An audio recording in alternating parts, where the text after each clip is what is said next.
Trauma itu tidak ada. Jika engkau hendak menyatakan berbagai hal dengan begitu memaksa, tolong beri penjelasan secara lengkap. Sebagai awalnya, apa perbedaan etiologi dan teleologi? Misalkan kau terkena flu dan demam tinggi, lalu pergi menemui dokter. Lalu misalkan sang dokter berkata, penyebab sakitmu ini adalah karena kemarin saat keluar kau tidak berpakaian cukup tebal. Jadi itulah sebabnya kau terkena flu. Sekarang apakah engkau akan merasa puas dengan itu? Tentu saja tidak. Bagiku alasan itu tidak penting. Entah cara berpakaian, atau karena saat itu hujan, atau apapun. Gejala yang kuderita, fakta bahwa aku menderita demam tinggi saat ini. Itulah yang penting. Kalau dia dokter, aku perlu dia menyembuhkanku dengan meresepkan obat, membeli suntikan, atau mengambil apapun tindakan khusus yang diperlukan. Tapi mereka yang memiliki pendirian etiologis, termasuk sebagian besar konselor dan psikiater, akan beralasan bahwa apa yang sedang kau derita bersumber dari penyebab ini dan itu di masa lalu. Lalu mereka pada akhirnya hanya akan menghiburmu dengan berkata, kau lihat, itu bukan salahmu. Pendapat yang disebut-sebut sebagai trauma adalah ciri khas etiologi. Tunggu dulu, apakah engkau sama sekali menyangkal keberadaan trauma? Ya, benar. Apa? Bukankah kau atau dalam hal ini kurasa Adler memiliki otoritas dalam psikologi? Dalam teori psikologi Adler, trauma secara definitif tidak diterima. Ini poin yang benar-benar baru dan revolusioner. Tentu saja pandangan penganut gagasan Freud tentang trauma adalah hal yang menarik. Gagasan Freud ialah bahwa luka batin seseorang atau dengan trauma menyebabkan ketidakbahagiaannya saat ini. Sewaktu kau memperlakukan hidup seseorang sebagai narasi yang luas, ada hubungan sebab akibat yang mudah dipahami dan kesadaran tentang perkembangan dramatis yang menciptakan kesan yang kuat dan sangat menarik. Tapi Adler yang menolak alasan trauma tersebut menyatakan sebagai berikut. Tidak ada pengalaman yang dengan sendirinya menyebabkan keberhasilan atau kegagalan kita. Kita tidak menderita syok akibat pengalaman kita yang dinamakan trauma, namun sebaliknya, kita mengartikan sesuai dengan tujuan kita. Kita tidak ditentukan oleh pengalaman kita, namun arti yang kita berikan pada pengalaman-pengalaman itu menentukan dengan sendirinya. Jadi, kita mengartikan pengalaman-pengalaman itu sesuai dengan tujuan kita. Tepat sekali. Berfokuslah pada poin yang ditekankan Adler di sini. Ketika dia menyebutkan bahwa diri kita ditentukan bukan oleh pengalaman kita sendiri, tapi oleh makna yang kita berikan pada pengalaman kita. Bukan berarti dia mengatakan bahwa pengalaman tentang malapetaka buruk atau perlakuan kejam saat kanak-kanak atau insiden lain semacam itu tidak mempengaruhi pembentukan kepribadian. Pengaruhnya kuat. Namun yang penting di sini adalah bahwa tidak ada yang benar-benar ditentukan oleh pengaruh tersebut. Kita menentukan hidup kita sendiri, menurut makna yang kita berikan pada pengalaman di masa lalu. Hidupmu bukanlah sesuatu yang diberikan oleh orang lain, tapi sesuatu yang engkau pilih sendiri.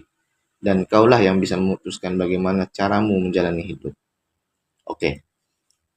Jadi maksudmu temanku mengunci diri di kamar karena dia sebenarnya memilih hidup dengan cara itu? Ini serius. Percayalah padaku, itu bukan kemauannya. Kalaupun iya, keadaanlah yang memaksanya untuk memilih. Dia tidak punya pilihan selain menjadi dirinya yang sekarang. Tidak. Meskipun seandainya kawanmu benar-benar berpikir aku tidak bisa berbaur dengan masyarakat karena aku telah diperlakukan kejam oleh orang tuaku, ini tetap saja karena tujuannya adalah berpikir dengan cara demikian. Tujuan macam apa itu? Tujuan yang mendesak barangkali adalah tujuan untuk tidak keluar. Dia menciptakan rasa cemas dan takut sebagai alasan untuk tetap tinggal di dalam. Tapi mengapa dia tidak mau keluar? Disitulah persoalannya. Ya, pikirkan ini dari sudut pandang orang tuanya. Bagaimana rasanya kalau anakmu mengunci diri di kamar? Aku pasti khawatir, tentu saja. Aku pasti ingin membantunya kembali ke masyarakat. Aku pasti ingin dia baik-baik saja. Dan aku pasti bertanya-tanya, apakah aku membesarkannya dengan baik atau dengan cara yang kurang tepat. Aku yakin, aku pasti merasa sangat prihatin dan mencoba segala cara yang terpikir untuk membantunya kembali ke eksistensinya yang normal. Itulah masalahnya. Di mana? Kalau aku tinggal di dalam kamar sepanjang waktu dan tidak pernah keluar sekalipun, orang tuaku akan cemas. Aku bisa membuat seluruh perhatian orang tuaku terpusat kepadaku. Mereka akan bersikap sangat hati-hati di sekitarku dan selalu memperlakukanku seperti barang yang mudah pecah. Di sisi lain, kalau pergi keluar selangkah saja, aku hanya akan menjadi bagian dari keramik keramaian yang tidak diperhatikan oleh siapapun. Aku akan dikelilingi oleh orang yang tidak aku kenal dan berakhir sebagai orang biasa atau kurang dari rata-rata, dan tidak ada lagi yang akan memperhatikanku secara khusus. Cerita tentang orang-orang penyendiri semacam itu bukanlah hal yang tidak biasa. Kalau begitu, mengikuti alur logikamu, temanku sudah berhasil mewujudkan tujuannya dan puas dengan situasinya saat ini. Aku ragu dia merasa puas, dan aku yakin dia juga tidak bahagia. Tapi bisa dipastikan bahwa dia juga mengambil tindakan yang sejalan dengan tujuannya. Ini bukanlah sesuatu yang hanya terjadi pada temanmu. Kita masing-masing menjalani hidup yang sejalan dengan satu tujuan. Itulah yang disampaikan teleologi pada kita. Tidak mungkin aku menolaknya. Ini sama sekali tidak bisa terima. Begini, temanku. Dengar, diskusi ini tidak akan sampai kemanapun kalau kita terus membicarakan temanmu. Pembicaraan ini akan menjadi pemeriksaan in absentia, dan itu tidak ada gunanya. Coba kita gunakan contoh lain. Oke, bagaimana kalau yang ini? Ini cerita tentang sesuatu yang baru saja ku alami kemarin. Oh, aku mendengarkan. Manusia menciptakan amarah. Kemarin sore, ketika aku sedang membaca buku di sebuah kedai kopi, seorang pelayan lewat dan menumpahkan kopi di jaketku. Aku baru saja membelinya dan jaket itu adalah pakaianku yang paling bagus. Aku tidak bisa menahan diri dan langsung meledak marah. Aku meneriakinya sekencang mungkin. Aku bukan tipe orang yang bicara kencang di muka umum, tapi kemarin kedai itu berdengung oleh teriakanku karena aku murka dan lupa apa yang sedang kulakukan. Jadi bagaimana dengan itu? Adakah ruang bagi terciptanya tujuan di sini? Dilihat dari sisi manapun, bukanlah perilaku ini memiliki pencetus. Jadi engkau terdorong oleh amarah dan akhirnya berteriak. Meskipun temperamenmu biasanya tenang, kau tidak bisa menahan diri untuk tidak marah. Itu kejadian yang tidak bisa dihindari, dan kau tak berdaya mengatasinya. Itukah maksudmu? Ya, karena kejadiannya begitu mendadak, kata-kataku langsung keluar sebelum aku sempat memikirkannya. Lalu, misalkan engkau kemarin kebetulan membawa pisau, dan waktu meledak marah, kau terbawa emosi dan menusuknya. Apakah kau masih bisa beralasan bahwa ini kejadian yang tidak bisa dihindari dan aku tidak bisa berbuat apa-apa tentangnya? Itu, ayolah, itu argumen yang ekstrim. Ini bukan ini bukan argumen yang ekstrim.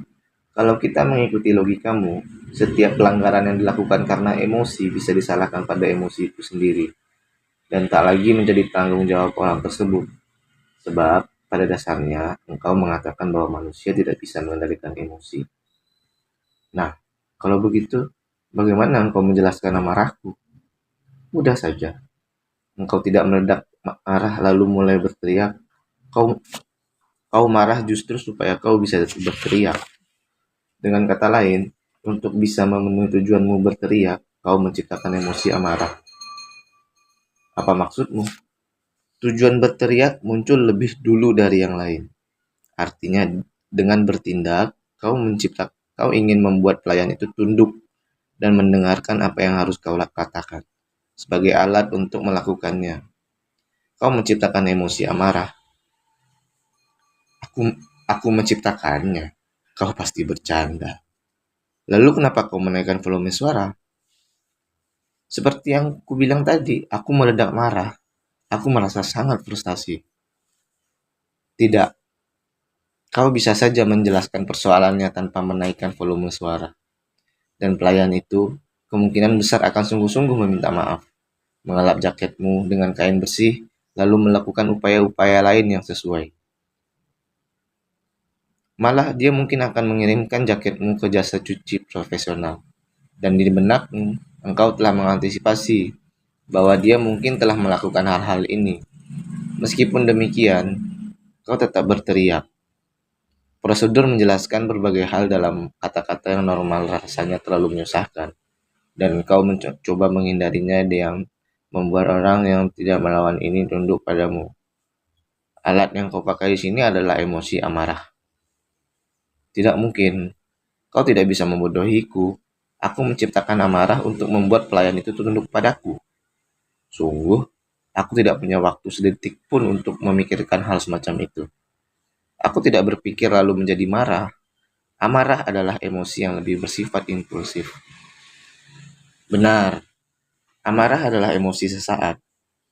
Sekarang dengarkan, aku punya cerita. Suatu hari, seorang ibu dan anak perempuannya sedang bertengkar dengan suara nyaring. Lalu, tiba-tiba telepon berbunyi. Halo? Sang ibu bergegas mengangkat gagang teleponnya. Suaranya masih kental dengan amarah. Sang penelpon adalah wali kelas putrinya. Segera setelah sang ibu menyadari siapa yang sedang menelpon, nada suaranya berubah dan dia menjadi sangat sopan. Lalu selama kurang lebih 5 menit berikutnya,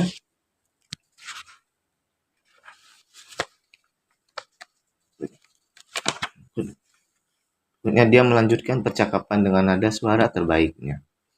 Begitu menutup telepon, ekspresinya berubah dan dia langsung berteriak lagi pada putrinya. Ah, itu bukan cerita yang jarang ditemui. Tidakkah kau mengerti? Singkat kata, amarah adalah alat yang bisa dikeluarkan saat diperlukan. Amarah bisa dikesampingkan ketika telepon berbunyi dan dikeluarkan lagi setelah seseorang menutup telepon. Sang ibu tidak berteriak dengan amarah yang tidak dapat dikendalikan. Dia hanya menggunakan amarah dengan suara nyaring untuk menaklukkan putrinya dan dengan demikian menegaskan pendapatnya. Jadi, amarah adalah cara untuk meraih tujuan. Itulah yang dikatakan teleologi. Ah, aku mengerti sekarang. Di balik topeng kelembutan yang kau kenakan, kau sangat nihilis. Entah itu tentang amarah atau temanku yang penyendiri, semua pemikiranmu dijejali dengan rasa tak percaya terhadap umat manusia.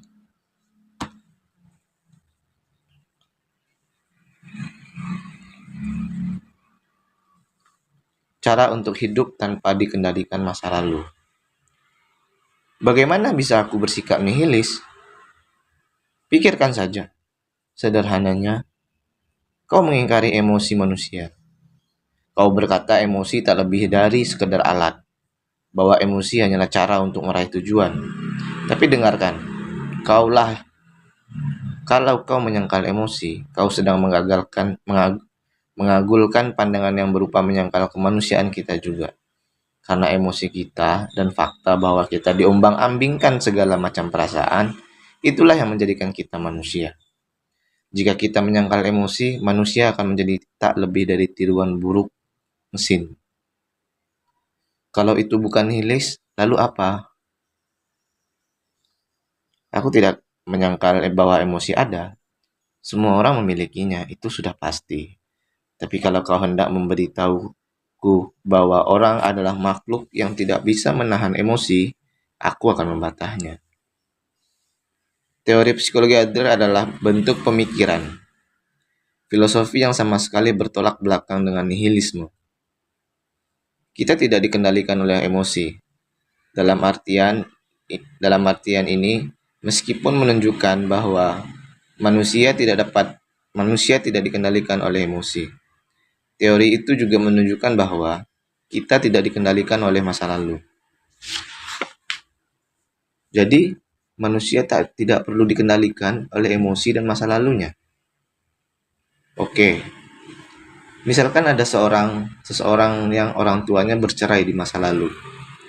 Bukankah ini hal yang objektif? Sama seperti air sumur yang selalu bersuhu 18 derajat, tapi kemudian apakah perceraian itu terasa dingin atau hangat? Jadi persoalannya adalah sekarang. Hal yang subjektif. Terlepas dari apa yang mungkin terjadi dulu, makna yang diberikan pada peristiwa itulah yang menentukan seperti apa masa kini seseorang. Persoalannya bukanlah apa yang terjadi, tapi bagaimana menyikapinya. Tepat sekali. Kita tidak bisa kembali ke masa lalu dengan mesin waktu. Kita tidak dapat memutar balik jarum waktu.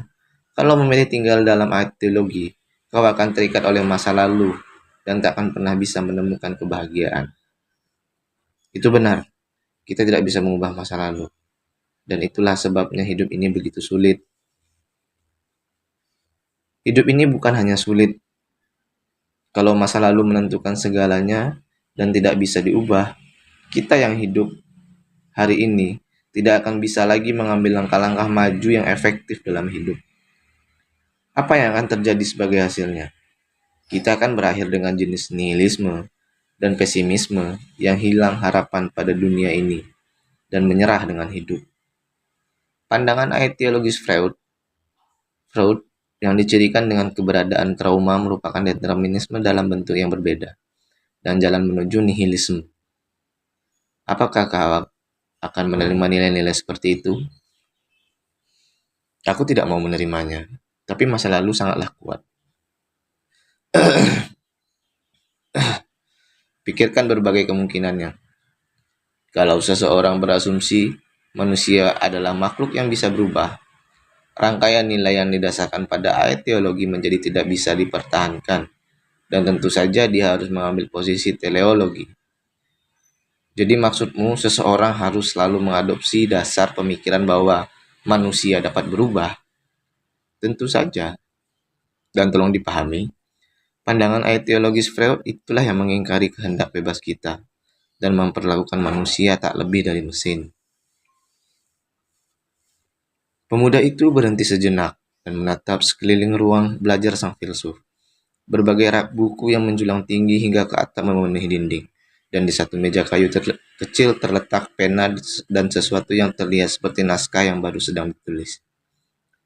Manusia tidak digerakkan oleh pencetus di masa lalunya, namun bergerak menuju tujuan yang mereka tetapkan sendiri. Itulah klaim sang filsuf. Teleologi yang dianutnya adalah gagasan yang menjungkir balikan hubungan sebab akibat dalam psikologi konvensional sampai ke akar-akarnya. Dan sang pemuda mendapati hal ini sulit diterima. Jadi dari sudut pandang mana dia seharusnya mulai menyanggahnya? Pemuda itu menghela napas.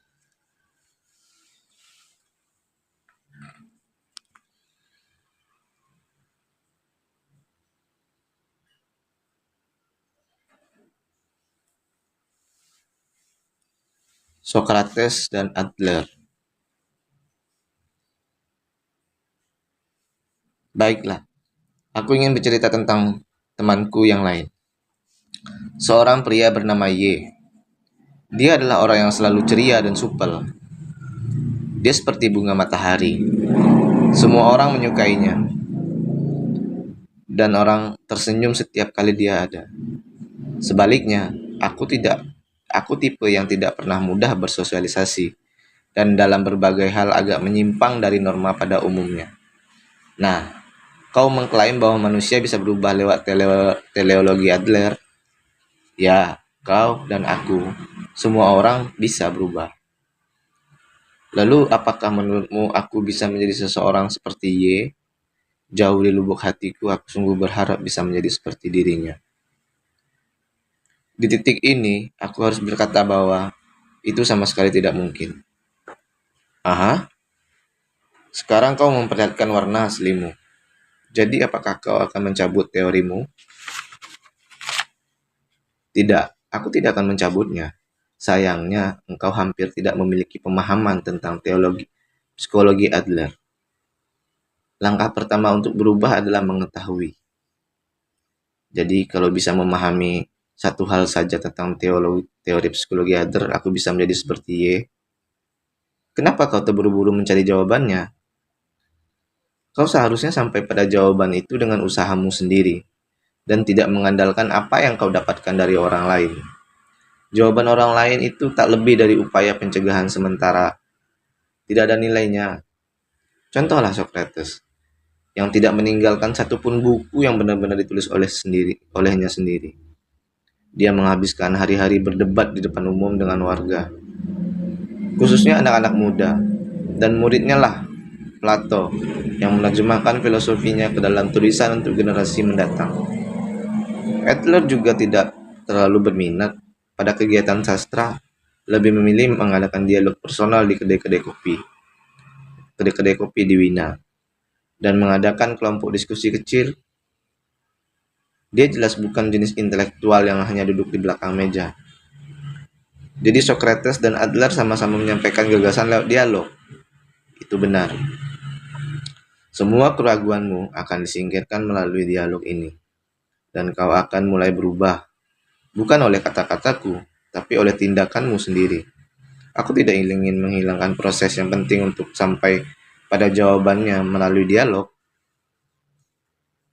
Jadi, apakah kita akan mencoba menghidupkan kembali sejenis dialog yang dilakukan oleh Socrates dan Adler di ruang belajar kecil ini? Apakah ini tidak cukup?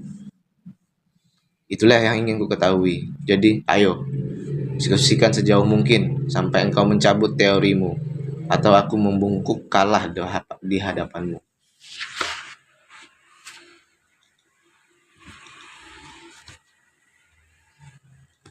Apakah kau puas dengan adanya dirimu? Apakah kau puas dengan apa adanya dirimu? Oke, ayo kembali pada pertanyaanmu. Jadi kau ingin menjadi orang yang lebih optimis, seperti Y. Tapi kau baru saja menolaknya dan mengatakan itu sama sekali tidak mungkin. Ya, kurasa memang begitulah keadaannya. Aku hanya mengatakan untuk membuatmu mengalami kesulitan. Aku cukup mengenal diriku sendiri. Aku tak akan pernah bisa menjadi orang seperti itu. Kenapa tidak? Sudah jelas, karena kami memiliki kepribadian yang berbeda. Atau kurasa kau bisa bilang watak yang berbeda.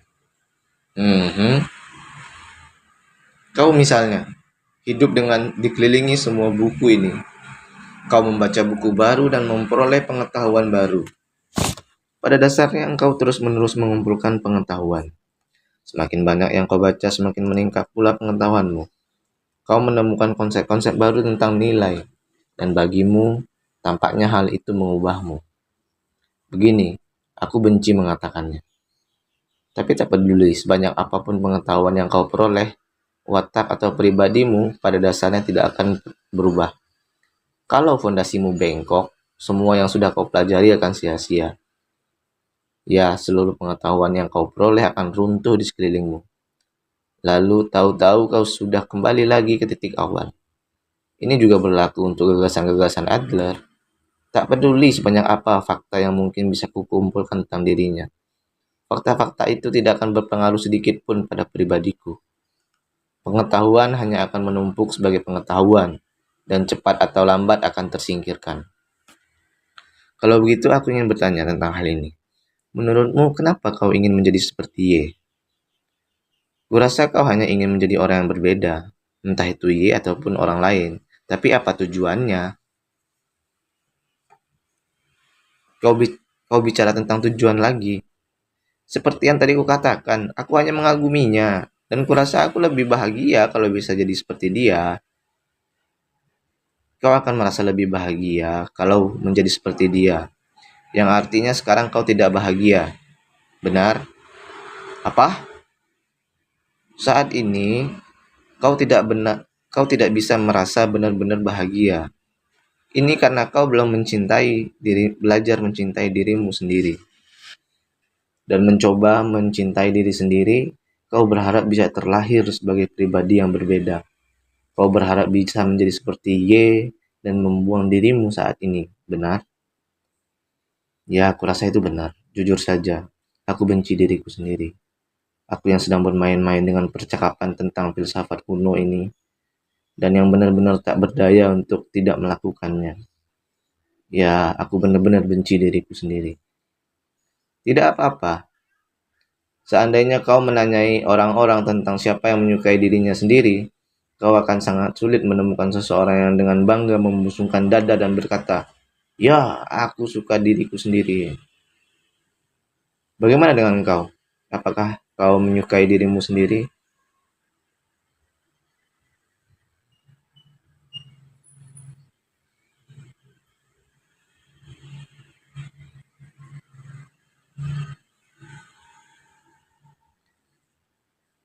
Sekurang-kurangnya aku tidak merasa ingin menjadi orang lain, dan aku menerima diriku apa adanya.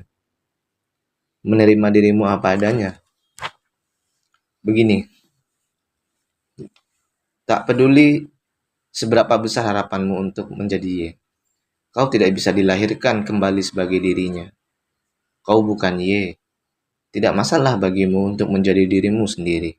Akan tetapi, aku tidak berkata bahwa menjadi persis seperti dirimu sekarang. Itu sudah cukup. Kalau kau tidak bisa benar-benar merasa bahagia, jelas ada yang tidak beres dengan keadaanmu saat ini. Kau harus terus melangkah dan tidak berhenti. Itu cara yang keras untuk menggambarkannya. Tapi aku mengerti maksudmu. Jelas ada yang tidak beres dengan diriku saat ini. Aku harus melangkah maju. Mengutip lagi kata-kata Adler, yang penting bukanlah dengan apa seseorang dilahirkan, namun bagaimana dia memanfaatkannya. Kau ingin menjadi Y atau orang lain karena kau berfokus pada pemikiran dengan apa kau dilahirkan. Sebaliknya, kau justru hanya berfokus pada bagaimana kau bisa memanfaatkannya.